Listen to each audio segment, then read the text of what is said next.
Hello, Carol. Thanks for meeting with me this afternoon to discuss a couple of items from the financial plan we've been working on.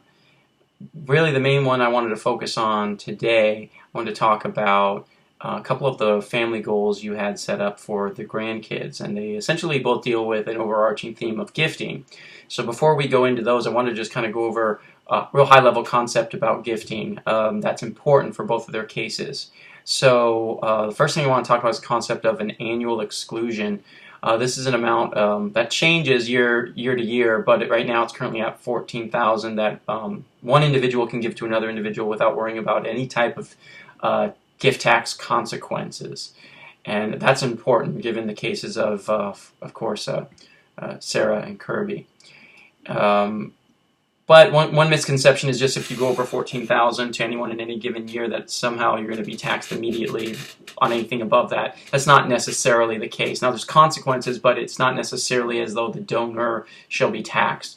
And the idea there is that each person has a lifetime gifting and estate exclusion of $5,430 currently. Now this changes with inflation as the years go on.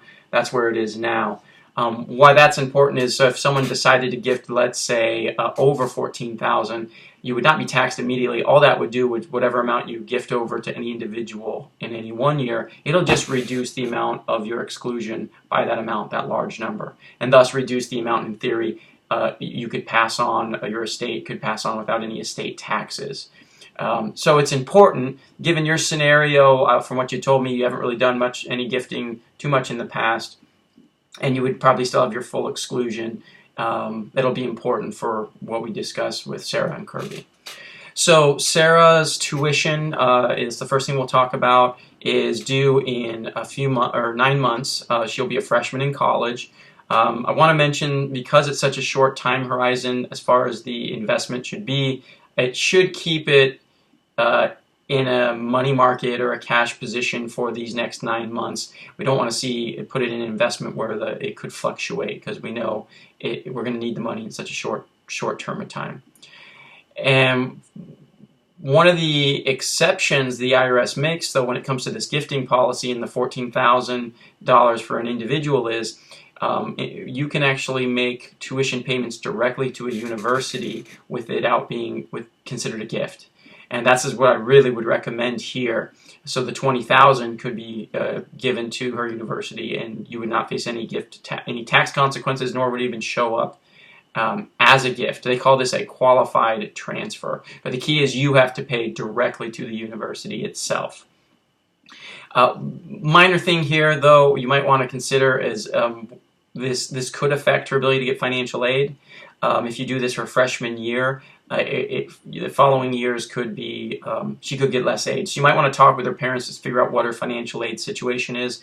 If there's any flexibility in this at all, one concept would be you could maybe try to hold off and pay for her senior year after she filed all her her financial aid applications, and so it couldn't affect it since it's her last year. So talk to her folks about that. But either way, that's, I think, going to be the most efficient way to pay for her college. Next, we have Kirby's orthodontic work. So he's going to need pretty shortly $15,000 worth in orthodontic work. Your late husband Jason had a stock A that you were thinking you would maybe use to pay for this. And there's a question between whether you should sell it and then gift it to him, or gift the shares to him directly and then have him sell it. First thing, let's talk about the basis on this. So Jason bought this stock and was in for $4,000 a little while back. Upon his death, it was valued at $13,000. Now is worth $15,000. That's the exact amount for Kirby's orthodontic work. So whoever decides to sell this will only be realizing $2,000 in a capital gain. That's the first thing. Whether it's you or you gift the shares to Kirby, he will inherit a stepped-up basis to the date of death valuation of Jason. So that's really important. We're not dealing with a large number, whoever decides to sell it.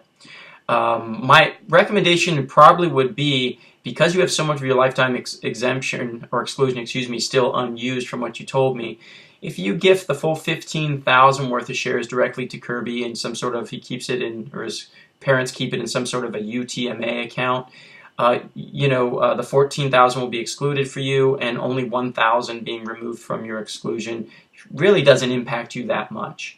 And what's more important, when it's put into Kirby's UTMA account, because he's still a minor, the first $2,100 of unearned income for a minor, it really comes tax-free, and so he'll only be realizing a capital gain of $2,000. He'd be able to sell the shares without any tax impact either on his or his parents' end. There's a standard deduction currently. It's $1,050 for minors and UTMA accounts for unearned income, and then the second $1,050 is taxed at the minor's rate, and that's essentially zero since he's not working. So that'd probably be the most convenient and efficient way to get the money to Kirby and his family to pay for the orthodontic work. You, at the end of the day, you're just losing $1,000 from your lifetime exemption, and it's really tax-free for them. So I find that to be probably the best way of doing it. You could, in theory, if you didn't want to use the stock, if you do have a lot of built up in cash, medical expenses are also considered qualified transfers. So you could write a check and if you pay the medical provider directly, and it would not even register as a gift at all, much like Sarah's tuition. That would be an alternative if you're not dead set on selling the stock. That could be a way to go about it too.